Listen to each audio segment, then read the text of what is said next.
Masih di Sportcast, langsung ke Bung Ropan. Lanjutkan tadi ya. Iya, kalau di kanan kita sudah bicara tadi, yang sekarang di kiri dua misalnya yang masuk. Ini yang rame di kiri. Karena banyak di situ kan. Untung Sain Patinama tidak ada kan. Tidak. Sehingga meninggalkan, saya pikir, karena Verdong sudah ke tengah. Kalau udah Verdong di kiri ya udah pasti. Dijamin bahwa Verdong itu tempatnya. Sekarang di kiri itu ya Dean James ada di sana kan. Nathan Joe juga bisa bermain di situ. Karena di Tilburg dia selalu mendapat jam bermain yang bagus. Bisa aja ada di sana. Tapi kan Nathan masuk di kelompok untuk digeser ke tengah.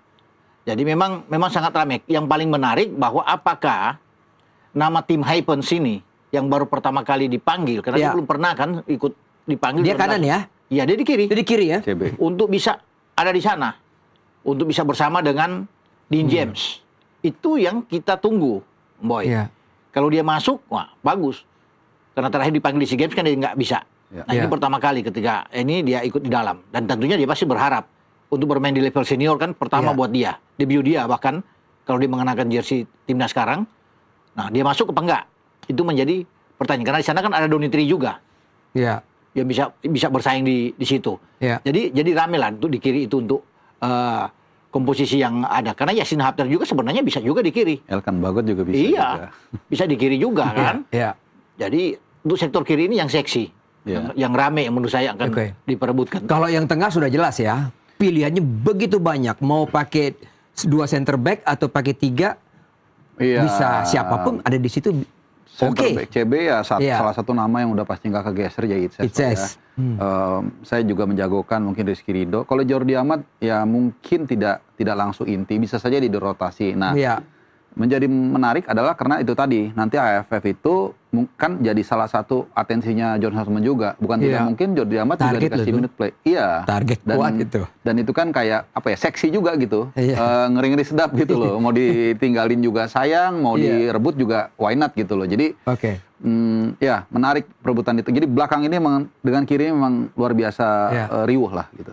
Jadi nama Donitri, nama Fajar Fatur Rahman, Muhammad Ferrari bukan kita mengatakan tidak punya kesempatan, tapi memang agak sulit ya Bung Ropan. Iya, untuk masuk di 2-3 agak berat kalau bisa melihat. Apalagi kalau bicara di tengah kan, itu udah punya Jai Iza sudah pasti masuk, apalagi Elkan sudah masuk. Yassin Hapner itu masuk di Sitar juga bermain 2 gol sekarang di Sitar. Rizky Ridho, artinya 4 ini sudah pasti dijamin. Kalau dengan Kevin Dix yang ke tengah jadi 5. Berarti bisa memungkinkan di kanan itu diperebutkan oleh ada Yance, kemudian ada Fajar Fatur Rahman, bisa misalnya itu, walaupun ada Sandy Walsh yang lagi bagus. Jadi total untuk belakang itu 9? Bisa 8-9. Dua kiri, 2 kanan, 5 kurang lebih begitu. 9 gitu ya. Paling sedikit lawan, paling banyak 9. Berarti 10 nama sudah 9 tambah 3 ya, sudah 12. Ya, walaupun kan tarik lagi, nanti kan itu mungkin 2, 3, 4 pemain akan dicoret ya. Iya. Nah, dan kita, saya bicara, dan kita jangan melupakan itu kita tidak bicara soal Eliano Reinders. Ya, dia bisa juga di situ. Dia bisa bermain di kiri kanan. Di mana-mana. Karena dia bisa didorong ke depan kan, ke kanan. Tapi panggilannya dia sebagai forward. Itu kan di atas kertas ya. Nanti di lapangan bisa aja. Oh, itu bisa terjadi. Dia bisa bermain dia. Iya, waktu di Persib lawan Bangkok United kan dia main sebagai DM juga kan. Gitu. Jadi seperti Zambrota dulu bisa mainin semua. Jadi rame lah untuk di belakang. Tapi Eliano nggak akan di belakang pasti. Pasti akan didorong lebih ke depan. Iya, betul. Gitu. Tapi semua pikiran dari John Hartman sudah ada nama-nama itu di posisi itu. Tinggal walaupun Eliano ada di back kanan di Persib pun mungkin nggak gitu menurut JH kan. Meskipun nanti ketika penerapannya itu bisa aja ada distorsi kan. Maksudnya dia pikir Eliano bagus di mana. Begitu dicoba dengan filosofi dia ternyata beda. Itulah gunanya dia menjalani filosofi ini. Yang menarik lagi posisi gelandang, Bung. Waduh, ini juga. Nah, kalau kita baca posisi gelandangnya ada berapa nih? Calvin Verdong, Joey Pelupesi, Eliano, Ivar Jenner, Jordi Amat, Mark Locke, Ricky Kambuaya, Witan, Egy, Tim Gaispen, Arkan Fikri, Ezra, Victor Detan. Ezra mungkin jadinya ini ya lebih ke ada gelandang serang dia atau bahkan striker dia. Kalau Ezra, ya kalau kita lihat gelandang mungkin salah satu nama atau 2-3 nama yang sulit untuk tergeser mungkin Joey Pelupesi ya. Joey Pelupesi, Calvin Verdong tadi kalau mau masukin di sini. Kemudian Ivar ya bisa jadi ya, walaupun kondisinya sih terakhir baik-baik aja ya, walaupun dikabarkan ada cedera. Nathan juga bisa kalau mau dimasukin di situ. Jadi Nathan sama Verdong ini sebenarnya tricky. Jadi seperti siapa dulu, Giovanni Van Bronckhorst ya, bisa left back bisa DM juga sama-sama. Jadi nanti ini tergantung situasional aja. JH bisa menempatkan mereka di posisi yang mana gitu. Nama Kakak Ricky, nama Egy, nama Gaypens itu bisa masuk Bung Ropan? Bisa saja masuk, bisa saja tidak. Kalau Ricky saya pikir akan masuk. Ya. Kakak Ricky Kambuaya Saya juga berharap dia masuk sih. Dia pasti masuk karena dia kan pasti akan lebih ke depan juga. Ya. Ya, di sana. Mark Klok ini yang menjadi pertanyaan apakah akan masuk atau tidak, ya. Tapi punya kesempatan juga ketika Tom Hai nggak ada, bisa aja dia ada di sana. Walaupun mungkin sebagai super sub, dia bisa aja untuk masuk. Jadi persaingan di tengah juga ini sangat ketat. Itu bisa dilihat. Ya, tapi kalau bermain dengan dua pemain misalnya di tengah, misalnya dua, saya pikir ketika Verdong didorong ke tengah, Verdong dan Joe Pelupessy akan bermain. Mantap itu emang. Mantap itu. Mungkin kalau Mark Klok itu, kalau kita lihat lebih suka sebagai lone wolf di tengah. Di Persib itu juga dia bagus, memang biasanya main sebagai lone wolf. Malah kalau kita ingat back to round 4 waktu itu, ketika dia out of the blue dimainin duet dengan Joe Pelupessy itu agak nggak matching sebenarnya. Jadi dia punya karakter yang berbeda. Itu kan kepala Bojan, sekarang ini kepala John Hertman. Bisa. Kita lihat makanya, siapa tahu bisa juga. Sekarang posisi Tom Haye pun masih tanda tanya besar. Siapa kira-kira yang cocok? Ada Jordi Ahmad mungkin? Sebenarnya saya pengen ngelihatnya sih Ricky Kambuaya yang gantiin ya, karena kita tahu umpan-umpannya seperti siapa dulu, Ruud Gullit ya, kalau China itu kan pakai terakhir dia main lawan Persija, waduh. Iya makanya kan. Kelas. Nah itu dia. Kakak Ricky kelas. Betul. Kalau saya pribadi ya tentu balik lagi kan pelatih punya selera ya Bung Ropan. Iya. Bisa saja Ricky akan bermain di sana, tapi kembali ke John Herman. Dia mau pakai yang mana? Ya karena semua kan bisa di sana. Tinggal untuk mendorong apakah Kakak Ricky juga bisa ke depan, ya itu kan jadi juga pertanyaan. Kalau dia tidak tersedia di tengah kan bisa dorong ke depan dia untuk ada di sisi kiri misalnya. Untuk bisa memberikan umpan-umpan crossing-crossing ke depan di mana Romani ada di sana. Jordi Ahmad yang sulit untuk masuk di belakang bisa jadi switch ke tengah. Iya, karena di Persija kan oke. Iya. Lagi bagus misalnya untuk ke tengah. Atau bisa juga dia pakai double pivot. Jadi 3-4-1-2, satunya itu Ricky Kambuaya. Kemudian depannya itu Ole diduetkan dengan Ezra Walian sebagai pemain yang melebar. Karena kan dengan gak adanya Emiliano Jonathans kan memang pemain yang so-called Arjen Robben gak ada di kanan. Bisa juga, jadi macam-macam ini banyak.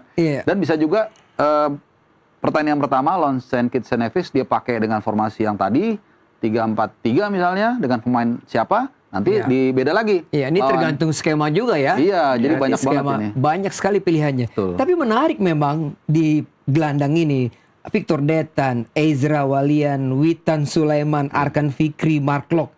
Apa mungkin mereka juga bisa masuk, terpilih nih Bung? Untuk menghadapi gelandang-gelandang yang kita sebut tadi, Ricky, Joey Pelupessy, Ivar Jenner, Eliano, Jordi Ahmad. Kalau Eliano pasti saya pikir masuk. Eliano, Nathan, pasti. Ivar juga mungkin. Ya, tapi di kanan bisa saja Witan akan ada di sana. Atau Witan bisa ada di sana. Yakob Sayuri mungkin masuk, menurut saya. Untuk ada di kanan. Ketika Eliano tidak ada, ya posisi itu kan Miliano. Ya, posisi Miliano kan diperebutkan. Dan itu ada diperebutkan oleh bisa Eliano ada di sana, bisa Yakob, bisa Witan. Kalau Egy mungkin akan bergeser lebih ke kiri, mungkin akan berebutan sana sama Vano. Akan ada di sana.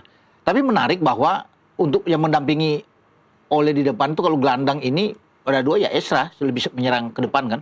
Ezra sama Kakak Ricky kan bagus. Iya, wah mantap itu. Apalagi lawan Saint Kitts butuh gol kita. Kita butuh menang. Jadi kalau dua itu yang main, oke. Dari sisi gelandang untuk bisa mendukung di depan gitu. Iya. Kalau polanya adalah build up dari bawah, ya saya pikir sosok Ezra yang kontrol bola bagus, passing bagus, visi bagus, cukup mumpuni di situ, Bung Ropan tadi sudah menggariskan ya, itu menarik banget kalau ngelihat trio di depan atau di triangle di depan ketika ada Ole Romani. Memang Ole Romani sampai saat ini belum cetak gol ya, tapi tetap aja dia akan target man kita yang paling mumpuni lah gitu ya. Kemudian ada Ezra Walian, seorang mantan target man yang kemudian revive di Persik Kediri dengan gaya bermainnya ala Ronaldo dari kiri masuk ke dalam dengan 9 assist.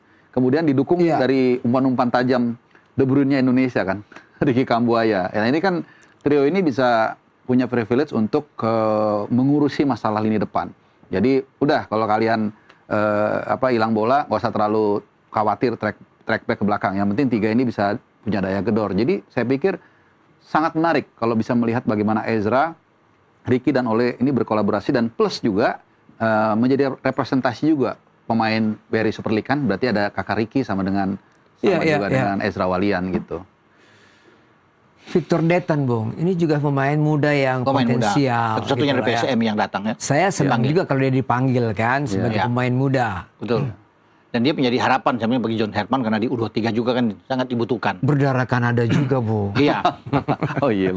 Cuma memang persaingannya ketat, Om Boy. Persaingannya sangat ketat ada buat dia. Ya, itu kanan dia. Agak ya kalau dia masuk nggak ada masalah juga. Cuma untuk bisa bermain di level senior, mungkin belum waktunya kayaknya bagi. Dan kalau di U23 oke, bisa bermain. Tapi untuk dia dipanggil sudah bagus. Untuk dapat kesempatan panggil di tim senior dengan pelatih baru seperti John Herman, ini disambut dengan baik oleh Victor Detan.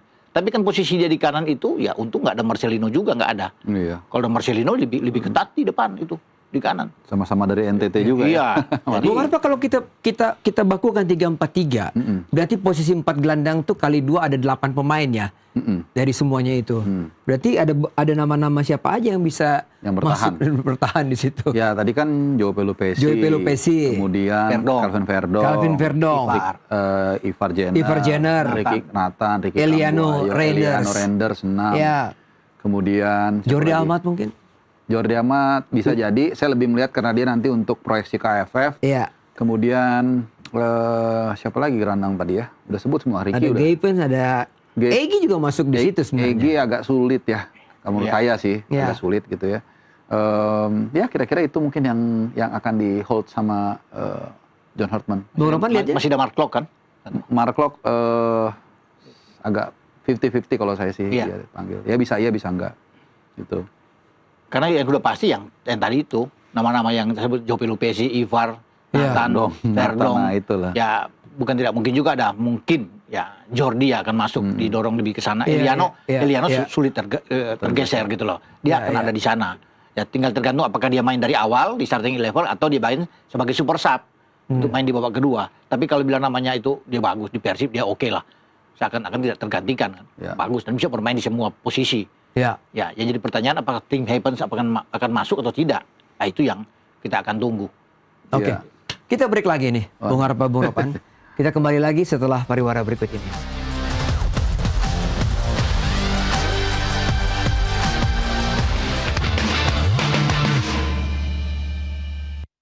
Halo, selamat malam.